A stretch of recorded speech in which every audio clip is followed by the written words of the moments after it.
واحدة كانت كاتبة بوست يعني في موضوع قد يبدو سهل أو بسيط، ولكن ليه دلالات كثيرة. ابنها كان رايح ياخد درس أو رايح مشوار، المهم جه في محطة الباص. جم اتلموا عليه كذا واحد سوداني، 3 أو 4. المهم ثبتوه بسلاح أبيض. الولد ما لقاش حاجة قدامه غير ياخد بعضه ويطلع يجري عشان يروح في حتة فيها ناس. المهم الولد رجع وما قالش لوالدته، بس هي لاحظت عليه ان هو مكتئب ومتضايق. المهم عرفت منه انه ايه اللي حصل. قال لها هل انا جبان؟ انا جبان ومشيت يعني كسرت نفسه.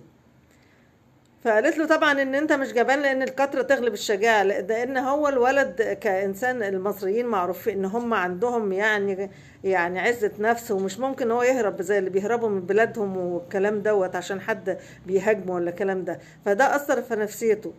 فاحنا يعني بنحذر ان دوت يكون بداية لكسر نفس المصريين، او يعني شبابنا الصغير يتأثر بان حد بيتجمع عليه بالشكل ده فيضطر غصب عنه يهرب. والناس دي يعني نشوف لهم صرفة، يعني لان هم بيمشوا جماعات وبيقولوا لبعض امشوا جماعات وغلي معاك سلاح ومش عارف ايه. فيا ريت نشوف الكلام ده ونخلي بالنا الآثار ديت على كل مصري وعلى شبابنا وعلى أولادنا، وخصوصا إن في هاربين من السجون السودانية قال عليهم وزير الداخلية السابق، ومنهم 200 أو 2000 وشوية عليهم حكم بالإعدام. طبعا دول هيروحوا فين؟ مش هيقعدوا في السودان لما يتقبض عليهم تاني.